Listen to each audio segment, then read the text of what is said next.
Listen to me very carefully. We are starting Prevention of Operation and Mismanagement, New Companies Act, page 22, section number है 241 से लेकर 246. Clear एकदम? यहाँ से अपना डिस्कशन चालू हो रहा है. मैं पूरा इस टॉपिक के बारे में बताऊंगा. 2 क्लास का है, आज होगा फिर अगले दिन होगा. ठीक है, सब चीज़ें बताऊंगा, सारा इंट्रोडक्शन दूंगा, एक ही चीज़ बताने वाला हूँ. Okay, listen to me carefully, एकदम ध्यान से. सबसे पहले तो लेट्स टॉक अबाउट कि क्या तब्दीलियाँ हैं क्या नहीं है. पहले भी ऑपरेशन मिसमैनेजमेंट का चैप्टर था, पहले भी था, पुराने कंपनी लॉ 1956 में. ठीक है, ओल्ड लॉ और न्यू लॉ में क्या चेंज है इस चैप्टर के रेस्पेक्ट में. ओल्ड लॉ, ओल्ड लॉ में इस चैप्टर के अंदर सेक्शंस का जो रेंज था वो था 397 से लेकर 409. This was the range of old section numbers. ठीक है, जो कंपनीज एक्ट 1956 है ना, उसमें सेक्शंस का रेंज क्या था, 397 से लेके 409. ये ओल्ड सेक्शंस का रेंज था. प्लस इसके ऊपर रूल्स तो होने चाहिए, तो रूल्स थे ना, कौन से थे? कंपनीज कोर्ट रूल्स 1959, ये था इसके ऊपर, ये इसके ऊपर स्टोरी था. और अब सीन क्या है?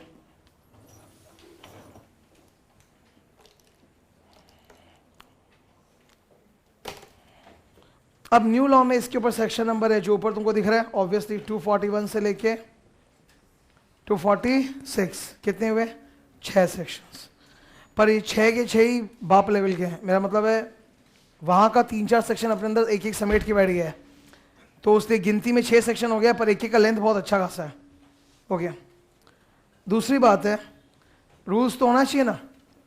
ऑपरेशन मिसमैनेजमेंट पे इन्होंने अलग से रूल्स नहीं बनाया, उसके बदले क्या किया, एनसीएलटी का जो रूल्स बनाए उसी में घुसा दिया. कंपनीज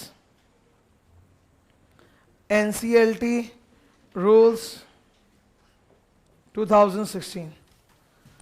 तो कमाल की बात है कि ऑपरेशन मिसमैनेजमेंट पे अलग से कोई रूल्स है ही नहीं, जो थोड़ा बहुत है भी वो इसी के अंदर मिक्स है. Companies NCLT rules 2016. क्लियर है? नाम याद रहेगा रूल्स का? नाम देखो प्लीज. कंपनीज, ब्रैकेट में क्या लिखा? ब्रैकेट में ऑपरेशन मिसमैनेजमेंट है क्या? है क्या? नहीं, ब्रैकेट में क्या है? NCLT rules 2016. अब मैं तुमको एक चीज़ से बड़ा सावधान करता हूँ. इंटरनेट पे ना भयानक गड़बड़ी फैला हुआ है. इंटरनेट पे भयानक गड़बड़ी फैला हुआ है. अगर तुम इंटरनेट में जाके टाइप करोगे ऑपरेशन एंड मिसमैनेजमेंट रूल्स, ठीक है, तो एक वर्ड फाइल निकल के आ जाएगा. अब किस महात्मा ने बनाया, गॉड नोस. एमसीए बोलते हैं, हम लोग नहीं बनाया. ठीक है, एक निकल के आएगा और उसके अंदर वो लोग फॉर्म नंबर भी डाल दिया, ONM 1. ऑपरेशन एंड मिसमैनेजमेंट है ना, ONM 1, ONM 2, और इस तरह से सजा के बनाया हुआ, तुमको लगे सही है, यू विल बी कन्विंस ना, हाँ ONM 1 होना ही चाहिए भाई, DIR 1 है तो ये क्यों नहीं.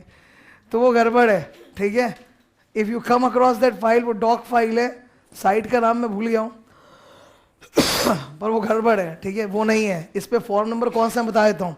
रूल्स का नाम क्या है? तो फॉर्म नंबर क्या है? एनसीएलटी 1. इस चैप्टर में मैं तुमको 3 फॉर्म नंबर बोलूंगा. एनसीएलटी 1, एनसीएलटी लिखा दूंगा बाद में, जब आएगा लिखा देंगे. NCLT 1, NCLT 9, NCLT 13.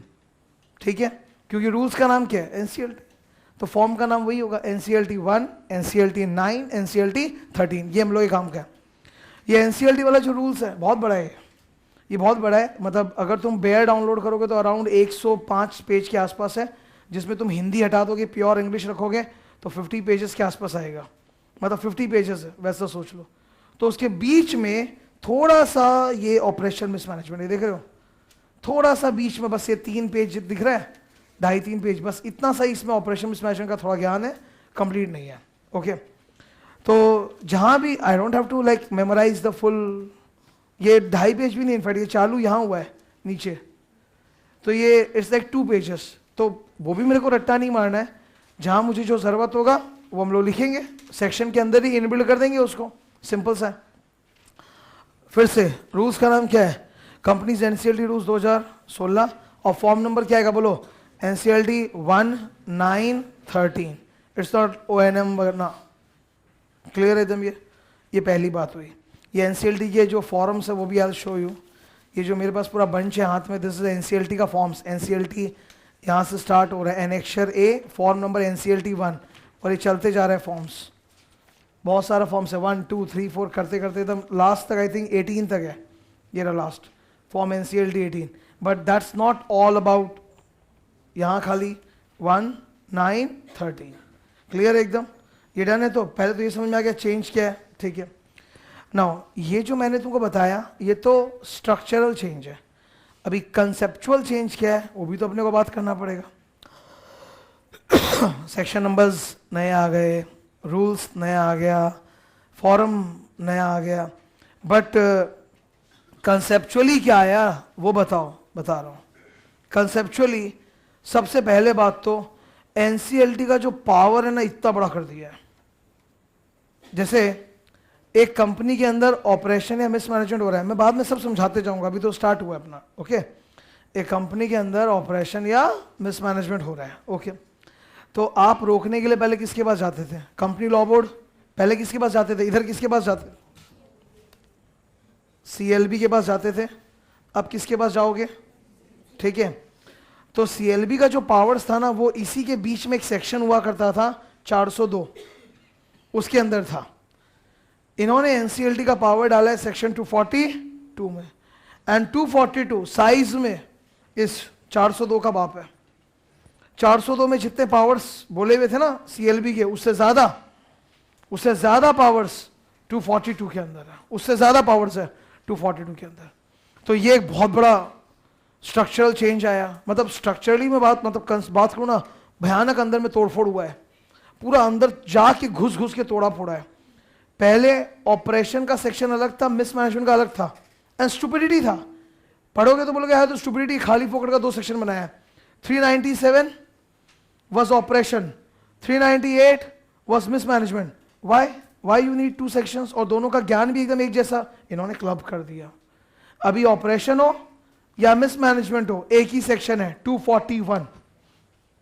क्या सेक्शन है, 241, एक ही सेक्शन 241।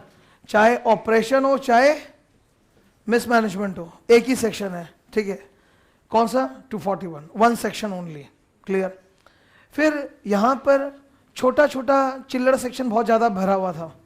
399 का तो खैर इन्होंने रैपिड चेंज किया। 399 वाज एन इंपॉर्टेंट सेक्शन। जैसे मैं एक बात बता रहा हूं, सुनो। अगर कंपनी में ऑपरेशन है, मिसमैनेजमेंट है, तो केस कौन फाइल करेगा, एक मेंबर। कंपनी में सैकड़ों मेंबर है, एक जन जाके एनसीएलटी बोल देगा अरे ऑपरेशन हो रहा है, ऑपरेशन में गया था, एजे में कॉफी नहीं पूछा मेरे को, तो एनसीएलटी मान लेगा क्या? एक आदमी के बोलने से हो जाएगा कि ऑपरेशन मिसमैनेजमेंट की I need a certain number of people, I need certain number of people. जब वो जाएंगे तब जाके होना चाहिए ना, करेक्ट बात है। तो वो नंबर यहां पर पहले था 399, यहां पर वो नंबर है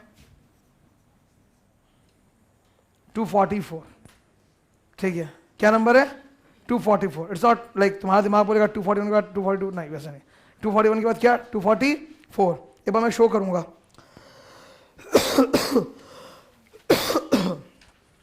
पेज नंबर 22 पे हो क्या, पेज नंबर 22 पे हो।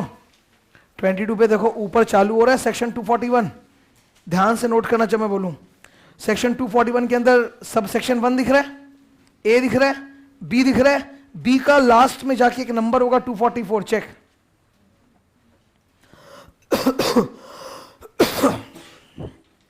मिला क्या सबको? बी के लास्ट में एक नंबर दिख रहा है, क्या नंबर, 244। तो कम से कम 244 जितने एक मेंबर्स हैं वो अप्लाई करें तब जाके होगा। इसमें कोई चेंज नहीं है, ये सेम है, सेम एज ओल्ड 399। जो ओल्ड 399 में था ना, सेम है। मतलब खाली इसमें तो जो मिनिमम नंबर ऑफ मेंबर्स जो चाहिए जाके अप्लाई करने के लिए, वो यहां जो था और यहां जो है, it is same, no change, एकदम सेम है, ठीक है। 399 में जो था वही इन्होंने इसमें डाल दिया, क्या नाम है तुम्हारा, 244 में। ये क्लियर है, ओके। अब यहां पर एक चिल्लर सेक्शन और हुआ करता था इधर इसमें 400, मैं तो लाइन से जा रहा हूं ना, 397, 398, 399 वगैरह, 400, 401, 402, ये दिख रहा है। ये सब चिल्लर सेक्शन में क्या था 400 में, कि एनसीएलटी ना कोई भी एक्शन लेने के पहले सेंट्रल गवर्नमेंट से एक बार रेफर करेगा, ठीक है। ऐसा यहाँ पे था कि जैसे यहाँ पे नियम था कि कंपनी लॉ बोर्ड के पास जब ऑपरेशन का एप्लीकेशन आएगा तो वो लोग एक बार उस एप्लीकेशन का एक कॉपी एमसीए के पास भेजेंगे, सेंट्रल गवर्नमेंट मतलब क्या एमसीए, ताकि उनका राय मशवरा ले सके, बिकॉज जुडिशरी को क्या पता कि उस कंपनी का इतिहास क्या है, एमसीए के पास तो उस कंपनी का पूरा डेटाबेस होगा, तो MCA knows about that company का हिस्ट्री ज्योग्राफी। सीएलबी को क्या पता, सेंट्रल गवर्नमेंट एमसीए उनके पास तो आरओसी के थ्रू सब जमा होता है ना एमसी के पोर्टल में, तो दे नो अबाउट द इतिहास of the company. CLB doesn't, तो एक बार मामला रेफर करेगा, तो उसके लिए अलग से सेक्शन था, बोलता अब अलग से सेक्शन नहीं, वो इसी में इंटीग्रेट कर दिया, तो एक सेक्शन और गिर गया, ठीक है। फिर यहाँ सेक्शन था इसी के अंदर कि ऑपरेशन मिसमैनेजमेंट का एप्लीकेशन केवल मेंबर्स ही नहीं डाल सकते, बल्कि सेंट्रल गवर्नमेंट भी डाल सकता है। सेंट्रल गवर्नमेंट खुद ऑपरेशन या मिसमैनेजमेंट का एप्लीकेशन डाल सकता है, तो उसके लिए एक अलग से सेक्शन फेंक रखा था, बोलता नो नीड, वो इसी 241 में घुसा दिया। 241 का नंबर 2 पढ़ो, 241 का एक बार शांति से देखना जरा जो मैं बोलूंगा। 241 के नंबर 1 में देखो क्या लिखा है, एनी मेंबर, मेंबर है बॉक्स मेंबर,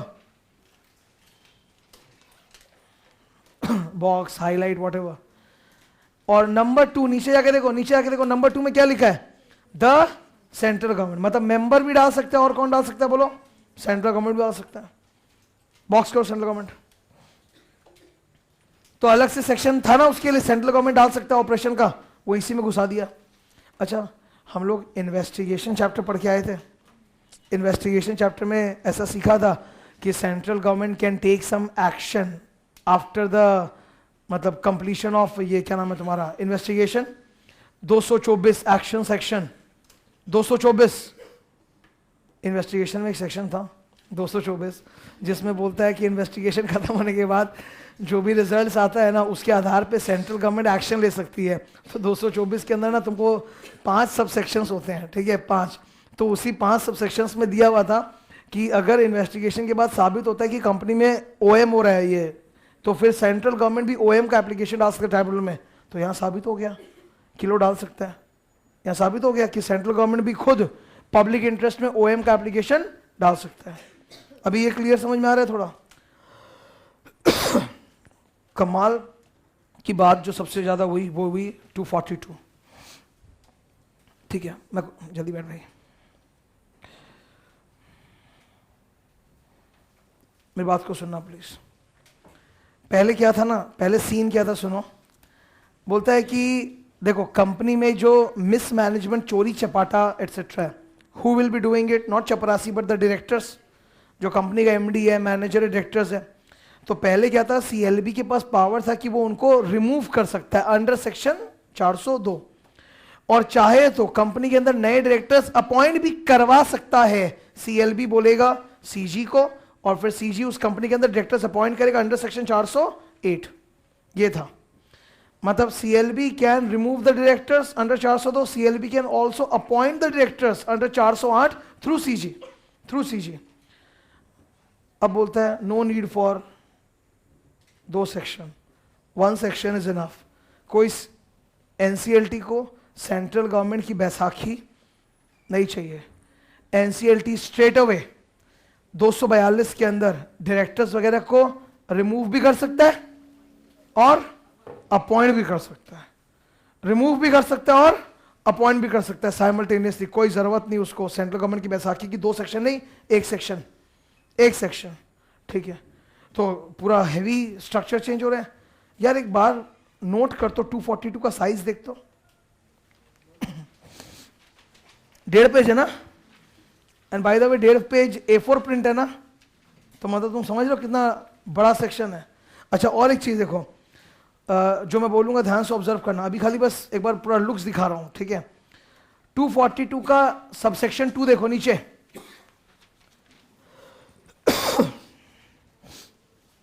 टू 242 का सबसेक्शन 2 देखो नीचे, दिख रहा है? उसके अंदर सब क्लॉजेस देखना, ए से लेके एम, ए से लेके एम मिला क्या, दिख रहा है, ए से एम, यहां पे ए से जी था, यहां पे कितना था, ए से जी, यहां कितना है एम, पावर बढ़ा दिया, एच नंबर पढ़ो, एच एच क्या लिखा है, कुछ करना मत जब तक मैं बोलूं नहीं, खाली बस पढ़ो, क्या लिखा है, रिमूवल ऑफ समथिंग समथिंग, के पढ़ो, देखा क्या, तो रिमूवल और अपॉइंटमेंट एक ही में घुसा दिया, अलग अलग चक्कर ही नहीं है कोई, जैसे यहाँ अलग अलग था वहाँ अलग अलग कोई चक्कर नहीं, पूरा एक ही में डाल दिया है। अच्छा, पावर्स के बाद कहानी खत्म नहीं होता, पावर्स के बाद तुम देखो on page number 23, I am on page number 23, वहां लाइन से देखो सबसेक्शन 3 4 5 6 7 8 दिख रहा है, लाइन से दिख रहा है 3 4 5 6 7 8, इतना प्रोसीजरल ज्ञान नहीं था इसमें, इसमें नहीं था, इसमें पनिशमेंट भी डाला है, इसमें पनिशमेंट नहीं था, इसमें पनिशमेंट भी डाला है। इसमें बोलता है कि अगर 242 में एनसीएलटी ने जो ऑर्डर पास किया, जैसे मेंबर्स ने ओएम का केस किया तो एनसीएलटी कुछ एक्शन लेगा कि नहीं, so NCLT will pass some order under this section 242, it will pass some order under 242। तो अगर एनसीएलटी का ऑर्डर आप लोगों ने नहीं माना तो पनिशमेंट भी है, कंपनी पे पनिशमेंट है, ऑफिसर डिफॉल्ट पे पनिशमेंट है, बॉक्स नहीं, सबसेक्शन 8 नीचे पनिशमेंट दिख रहा है, कंपनी पे कितना 1 लाख से 25 लाख, और ओआईडी ऑफिसर इन डिफॉल्ट पे पनिशमेंट कितना है, जेल अप टू 6 months और फाइन 25,000 से लेके 1 लाख और बोथ, तो पनिशमेंट भी डाल दिया एक्स्ट्रा। तो 242 इज अ मैसिव सेक्शन, अभी तो शुरुआत है। नेक्स्ट पेज 243 तुमको अच्छा लगेगा, छोटा सा है ना। 243 को एक्चुअली मेरे को बस एक प्रॉब्लम है या शिकायत है, 243 should not be 243. It should have been merged with 242 because it is dependent on 242. 242 में ना जो वो A से M तक पावर्स है ना, 242 में जो A से M तक पावर्स है, उन्हीं पावर से जुड़ा हुआ है ये सेक्शन 243, उससे जुड़ा हुआ है ये। तो पहले भी ये लोग उसका एक अलग सेक्शन बना रखे थे, 407 407 हुआ करता था, उसी को भी बना दिया 243, उसी को बना दिया 243। तो मेरे को लगता है कि 243 को सेपरेट दर्जा देने की जरूरत नहीं थी, 243 could have been easily merged with 242 as a subsection 3, ठीक है, पर खैर जो होता है सो होता है। 244 इंपॉर्टेंट स्टार,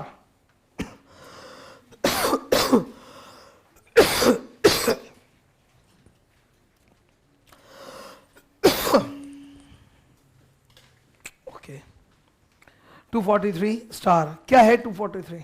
वही कि कम से कम कितने मेंबर्स अप्लाई करेंगे तब जाके हम लोग आपका एप्लीकेशन सुनेंगे, कम से कम कितने मेंबर्स अप्लाई करेंगे। इसमें ना 2-3 चीज है, नंबर वाइज है, वैल्यू वाइज है, नंबर वाइज है, वैल्यू वाइज है। मैं तुमको बता रहा हूं, सुनो ध्यान से। बोलता है लोअर ऑफ, क्या, lower of dash 1 2, lower of dash 1 2, खाली सुनते जाओ। 100 मेंबर्स और 1/10 of the total number of members, 100 members और 1/10 of the total number of members whichever is lower. इतने मेंबर्स अगर मिलके आवेदन दे दें एनसीएलटी 1 में तो एक्सेप्ट हो जाएगा, ठीक है। या तो नंबर वाइज आप सेटिस्फाई कर दो, अगर नंबर वाइज नहीं तो और एक तरीका है, वैल्यू वाइज सेटिस्फाई कर सकते हो। जैसे share holders holding 1/10 of the issued share capital, repeat, share holders holding 1/10 मतलब क्या, 10% ना, share holders holding 1/10 of the issued share capital, अगर वो अप्लाई कर दें तो भी हो जाएगा। मतलब या तो आप नंबर वाइज कर लो या आप वैल्यू वाइज कर लो, दोनों नहीं करना है। मतलब it's not like number wise and value wise ना, नंबर वाइज और वैल्यू वाइज, या तो ये कर लो नहीं तो ये कर लो, ठीक है। ये क्लियर है? तो वो पूरा ज्ञान इसमें दिया है, और ये भी मैंडेटरी ज्ञान नहीं है, इसमें प्रोविजो डाला हुआ है, इसमें प्रोविजो डाला हुआ है। देखो एक बार नीचे देखो, 244 का 1 दिख रहा है, 1 के अंदर ए बी दिख रहा है, ए बी के नीचे देखो प्रोविजो है कि नहीं, प्रोवाइडेड दैट दिख रहा है सबको। भाई प्रोविजो मतलब क्या होता है, एक्सेप्शन। प्रोविजो ये है कि एनसीएलटी चाहे तो जेन्युइन केसेस में इस क्राइटेरिया को वेव कर सकता है, मतलब नहीं दरकार है नंबर वाइज, नहीं दरकार है वैल्यू वाइज, एक आदमी भी दोगे पर जेन्युइन केस दम लग रहा है एनसीएलटी अलाउ कर देगा, दैट इज प्रोविजो, ठीक है। प्रोविजो देखो, खाली एक बार प्रोविजो पढ़ो, provided that the tribunal may, on an application made to it in this behalf, waive all or any of the requirements specified in clause A or B above, so as to enable the members to apply under section 241. तो ये waiver दे सकता है ना NCLT चाहे तो इससे। ये waiver पता है पहले एनसीएलटी नहीं देता था, कौन देता था? सीजी। पहले ही वेवर देता था सीजी, अभी कौन देता है? एनसीएलटी। मतलब इन्होंने central government which is executive MCA उठा के बाहर फेंक दिया एकदम। पहले जब ये चैप्टर पढ़ता था तो सीएलबी आएगा कहीं सीजी आएगा, सीएलबी आएगा कहीं सीजी आएगा, और स्टूडेंट याद रख नहीं पाएगा। ऑब्वियस बात है, कितना याद रखेंगे, औकात है, लिमिट है। अब वो झमेला ही नहीं है, सब एनसीएलटी, सब एनसीएलटी थ्रू। क्लियर एकदम ये चीज, ये बात समझ में आ रहा है? ओके। सबसे बवाल चेंज जो आया, सबसे सुपर चेंज जो था नहीं यहां, जो था नहीं यहां, अब उससे कंपेयर नहीं कर सकता, अब नया बोलना पड़ेगा मेरे को। क्या नाम लिखा है ऊपर? 245 class action suit. Page number है 25, पेज नंबर देखो 25 में ऊपर दिख रहा है सेक्शन 245। प्लीज साइज, इसका साइज 2.1 टाइप है ना, उसका साइज कंपेंसेट करने के लिए 246 है। देखो वो कंपेंसेट कर देता है साइज, ठीक है। पर 245 देख रहे हो, मतलब अलग ही दुनिया का, एकदम अलग। मैं तुमको बताता हूं, एक बात सुनो। कंपनी में ऑपरेशन हो रहा है, मिसमैनेजमेंट हो रहा है, अब तक जितना मैंने बोला है उससे तुमको क्या लगता है? उससे तुमको ये लगेगा कि मेंबर्स तो केस कर सकते हैं। ओके, मेंबर्स तो, why not creditors? Why not creditors?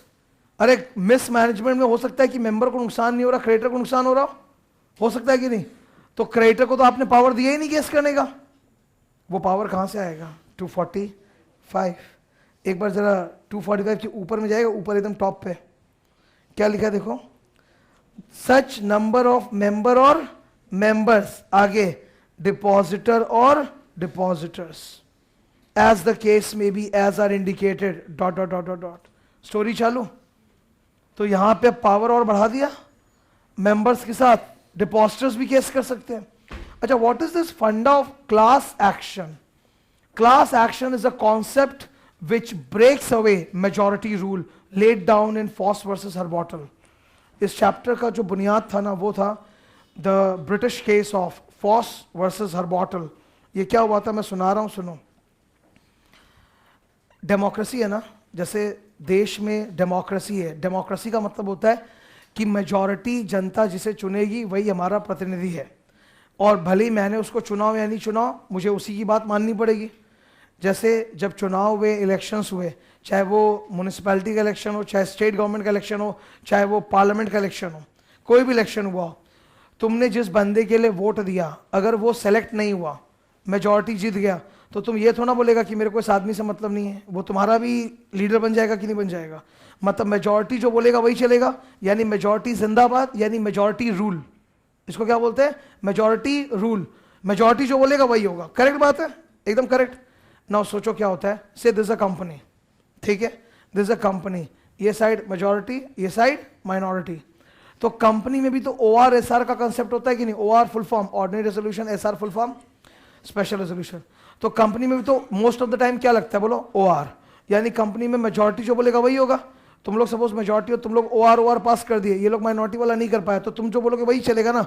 अब माइनॉरिटी वाला विरोध कर सकता है कि नहीं मैं तो नहीं मानूंगा, मैंने तो ना बोला था, इनको भी मानना पड़ेगा ना। तो डेमोक्रेसी की तरह एक कंपनी में भी मेजॉरिटी रूल चलता है, ठीक है। फॉस वर्सेस हर्बॉटल के केस में क्या हुआ था, ब्रिटिश केस में, कि एक शेयर होल्डर ने कंप्लेन किया कोर्ट में जाके, ब्रिटिश केस है ना, तो कोर्ट में जाके कि कंपनी के डायरेक्टर्स तो गलत कर रहे हैं, मिसमैनेजमेंट हो रहा है, ठीक है। तो कोर्ट ने उस मेंबर का एप्लीकेशन ही रिजेक्ट कर दिया। बोला क्या क्या बोला, तुम सुनो, मतलब तुमको शॉक लगेगा। बोलता फर्स्ट पॉइंट, किसके यहां मिसमैनेजमेंट हो रहा है? कंपनी के यहां, तो कंपनी केस करेगी। पर कंपनी तो कोई इंसान है क्या कि कंपनी उठ के आके केस करेगा? बोलता है कि मतलब किस में मिसमैनेजमेंट हो रहा है? कंपनी में। तो proper plaintiff is the company. Proper plaintiff मतलब जो केस करता है is the company, not you. तो तुम केस नहीं करने वाले कौन होते हो, हटो यहां से, कंपनी केस करेगा ना। व्हाट इज द मतलब ऑफ दिस भाषा कि कंपनी केस करेगा? इसका मतलब है कि कंपनी के सारे मेंबर्स मिलकर ओआर पास करेंगे फिर केस करेंगे।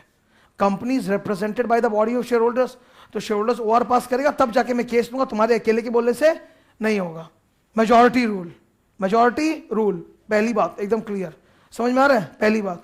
दूसरी बात, तुम जो केस कर रहे हो कि डायरेक्टर ने ये गलत किया वो गलत किया, उस चीज का अप्रूवल तो एजीएम में हो चुका था, क्योंकि majority shares are held by director and director का फैमिली, तो रेजोल्यूशन तो पास हो चुका था। तो जो मेजॉरिटी बोलेगा रेजोल्यूशन पास करके वही माना जाएगा, तुमसे मतलब नहीं है। तो ये तो एकदम गलत था। एक तो बोल दिया proper plaintiff is the company, मतलब कोर्ट में अगर केस करना है कंपनी के लिए तो हर बार कंपनी में ओआर पास करना पड़ेगा, विच इज वेरी हार्ड। फिर तो डायरेक्टर लोग के खिलाफ हम लोग केस ही नहीं कर पाएंगे, एकदम खतरनाक चीज है ये मेजॉरिटी रूल।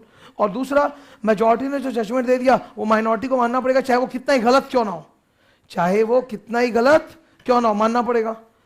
तो इस केस को मिटाने के लिए पैदा हुआ कई नया केसेस फॉर माइनॉरिटी प्रोटेक्शन। उनको बोला गया माइनॉरिटी प्रोटेक्शन लॉज, क्या बोलते हैं? Minority protection laws. और उसी वजह से दुनिया भर में जितने भी कंपनी लॉ के एक्ट होते हैं सबके अंदर ऑपरेशन एंड मिसमैनेजमेंट का एक चैप्टर इंट्रोड्यूस कर दिया गया। सो अकॉर्डिंगली हम लोग के लीगल स्ट्रक्चर में भी कंपनी लॉ के अंदर एक चैप्टर डाला गया जिसका नाम है ये prevention of operation and mismanagement, accordingly फिर डाला गया। ये जो चैप्टर है ये उस दोनों बातों को तोड़ता फोड़ता है। कैसे? उस जज ने क्या बोला था कि केस कौन कर सकता है? कंपनी, मतलब जाओ ओआर पास करा के आओ।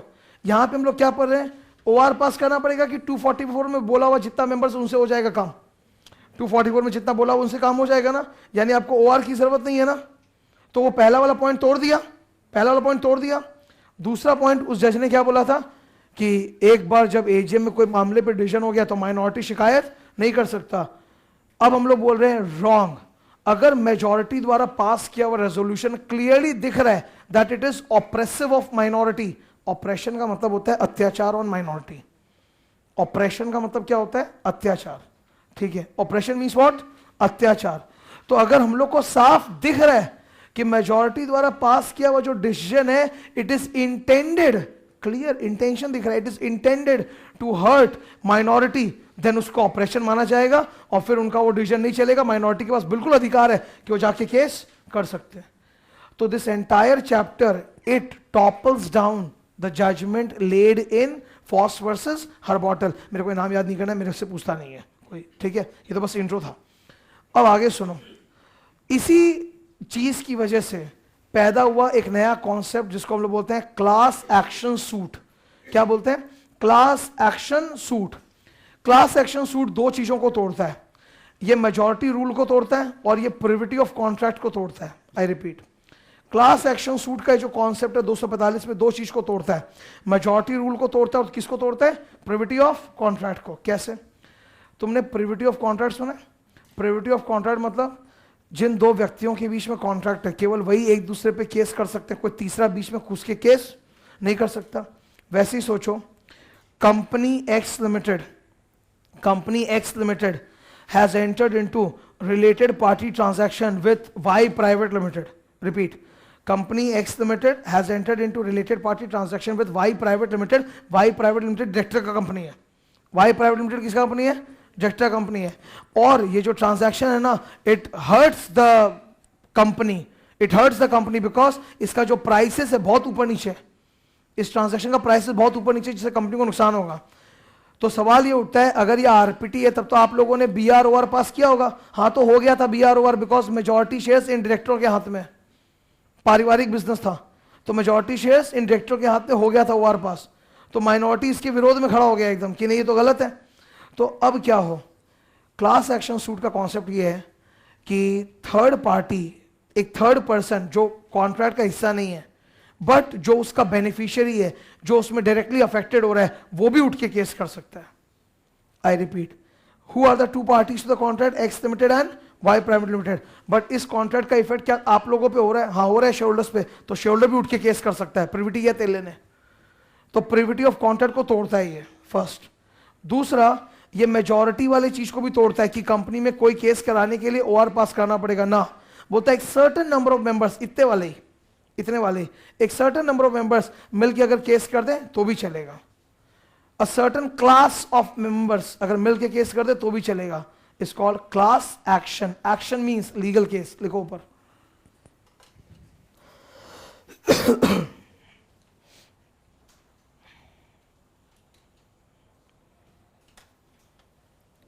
एक्शन मींस लीगल केस, ठीक है। तो क्लास एक्शन मतलब है कंपनी के एक सर्टेन नंबर ऑफ लोग मिलके भी कंपनी के बिहाफ में रॉन्ग डूअर के अगेंस्ट केस कर सकते हैं। 245 में दो फॉर्म आएगा, NCLT 9 एंड NCLT 13। जब मैं अंदर से एक्सप्लेन करूंगा ना तब मैं लिखा दूंगा, अभी नहीं। फिर 246 देख रहे हो, ये तो चिल्लड़पंथी है, I will deal with it later on.